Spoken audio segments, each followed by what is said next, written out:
Hey, Michael. How are you? Hi. So it's Leilani Coffin here with Michael, who's the Michael Neu. Did I say that right? Yep.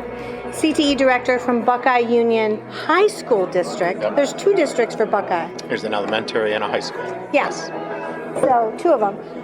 I guess we have notice of move to the next class Yeah. going on. Or there's 1 minute to left and you got to get there. Oh, yeah? See how it's hurrying up? Oh, I see. There you go. It was a minute probably. Yeah, so interesting because, well, just as a little aside, and then I'm going to ask you some questions. The whole how time and space is used in schools, it is a manufacturing pattern. That's like the bell ringing in a manufacturing plant. Right. You know, time for lunch, la la la la. Yeah. It's so 250 years old. Correct. We haven't changed education forever. It needs to Yeah. be. It needs to be blown up. Yeah, Changed. it definitely needs to be blown up. And yeah, I have big ideas about that. We're going to talk about that today. But in the meantime, I've worked with Buckeye for a really long time and always really admired you guys. You're a lucky district because you're still growing. Yeah. True. And most school districts in America are not. Yeah. I mean, all the big inner cities have lost 20% of their kids. Yeah. Or more. And they're struggling with absenteeism. So there's a lot of differences that we're living in right now. What are you guys seeing, even though you're still in a growth district? What do you see? It's different. Well, just life is different. Yeah. I mean, and I keep saying how different education is from when you and I were in school. Yeah. It was all knowledge. We didn't know anything. Yeah. We knew nothing. The only Yeah. thing we knew is what our teachers told us Yeah. and the notes we took. And when we went home and looked at the encyclopedia Yeah. and looked up or TV. looked up airplanes, and we would get 1 or 2 pages and learn about airplanes. Yeah. This generation is so different. Yeah. So the question is, do they really need all this knowledge? Or do they need skills more than anything in the world? How to do things, how to apply things. Skills are what they need. So should our schools be more skill-based than knowledge-based? I mean, you can't go away from knowledge totally, but it has to be more skill-based these days, I believe. I completely agree with you. But I think there is going to be a little bit of a debate there because certainly you need to understand things like fractions. You need to be able to read. For sure. You need some level of literacy that isn't texting, right? But shouldn't that all be elementary school? Pretty much. And then when you get to high school, it's all applied? I would agree. So you've taken the conversation now to the level of the essence of what schools do in America, which is what are we doing and teaching? Like what subjects?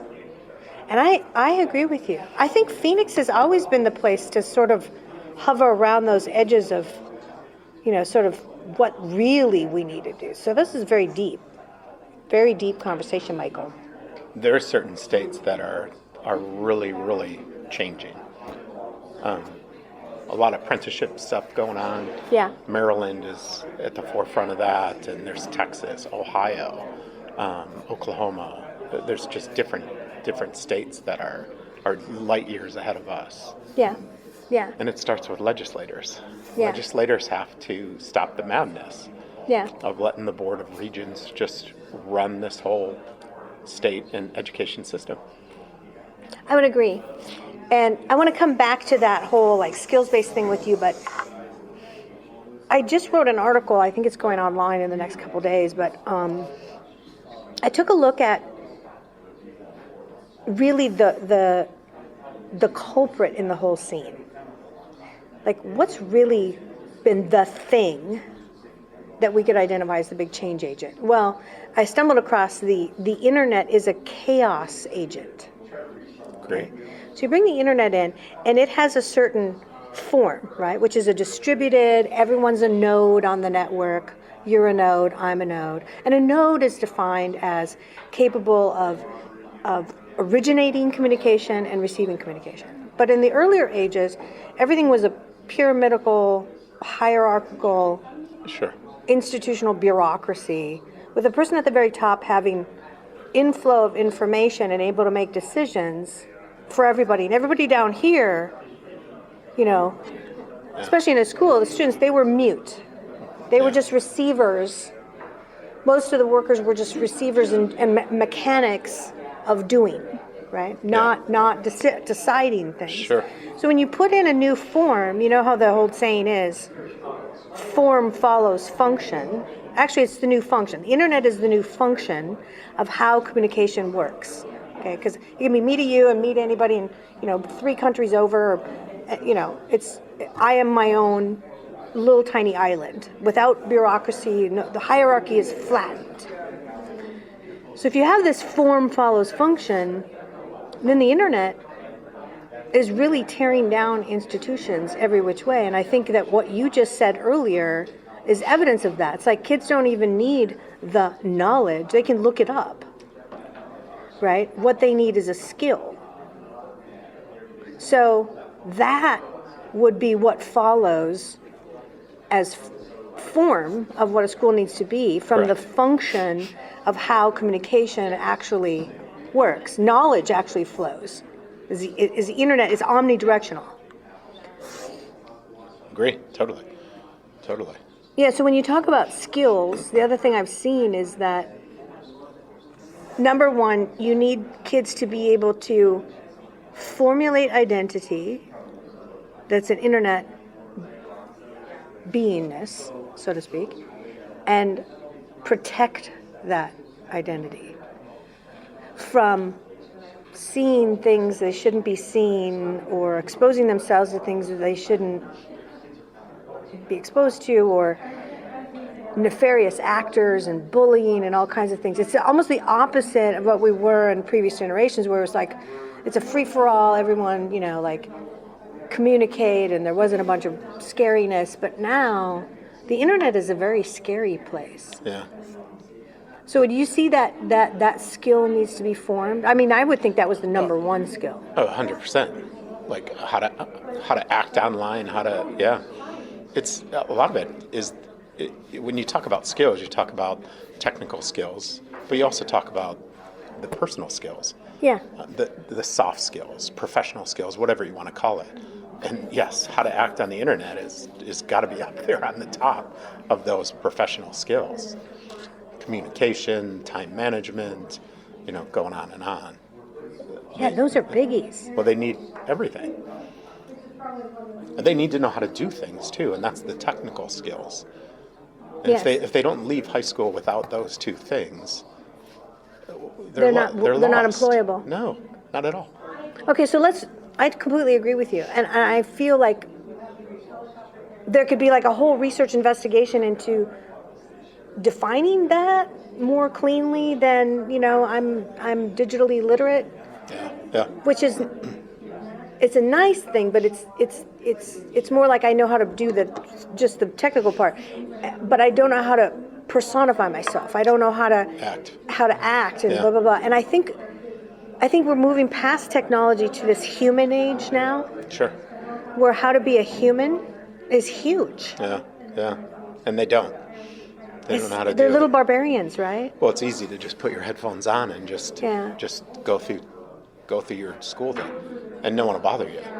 You can just stay glued to your phone and not interact with people. It's quite sad. It is quite sad, and I actually literally observe that they don't understand that there's words coming out of your human mouth. Like, why isn't it on the screen? Just send me it here. Just text me, right? Why are you talking to me with your mouth? Yeah, it is. It's sad. Yeah, it's so sad. Well, I also think that you're in a really good position to talk about the trades. So, just recently at several conferences, I've seen a company that does welding courses and provides the equipment too, so schools can bring that skill in. There was another one that does courses in gardening, and they will ship like kindergartens little garden beds with all the dirt and all the seeds. Yeah, which is awesome. Yeah. It's awesome. Yeah. And there's so many like that. There's woodworking coming back. It's not just all like graphic arts and esports and blah, blah, blah. It's this whole other world of trades. So what are your thoughts on that? A huge proponent of it. So we have, in our district, we have 3 high schools. Yeah. And we have 20 different programs. Wow. In our district. So 3 high schools. One high school has 13 different programs. Another high school has 15 different programs. And then our third high school has 10 different programs. Okay. And the idea is we kind of set up those programs in the career clusters. You know, there's 16 career clusters. Yeah. So we want a kid that wants to figure out his cluster in high school before they leave high school. So we put our programs in the career clusters. Okay. So one of the high schools has all 16 career clusters covered. Nice. So a kid could try so many different things to figure out his or her cluster. A kid's never going to figure out career. It's not possible. They really don't. But if they figure out cluster, and they really figure out, okay, I really want to do something in medical. Yeah. That's great. I've done it. So that's the key. Yeah, we really didn't have that when we were younger. Earlier generations had counselors like which school you were going to go to. And no one ever interviewed us for what we liked. Or what you're good at. Or what we're good at. Aptitude. No. We were a set of grades. Yeah. You know, that's it. So the dream is a kid comes into high school after 8th grade. Yeah. And he thinks about, or she thinks about the future. Yeah. And figures out, okay, I want to try different clusters to figure out my pathway in life. Yeah. And I think it's most important for the university-bound kid. Yeah. The university-bound kid needs to figure out that major. Yeah. That cluster that he or she wants to do. So CTE is for all kids. It's not for the other kids that aren't going to college. No, I completely agree. It's totally for because all if of you them. found in CTE that you had a math proclivity because you got to play with the robots, you're determining you're an engineer, and then you are going to go to college. And we have engineering at one of our schools. Yeah. Yes. Yeah, it's interesting, right? So I love the fact that this is sort of on a comeback wave, but I honestly don't see a lot of schools doing with it. Do you think it's money?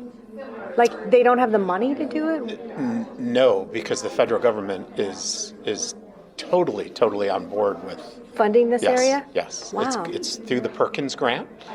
And Yeah. every high school pretty much in America gets the Perkins Perkins grant? grant. That is Okay. part of CTE. Okay. And every state gets that too.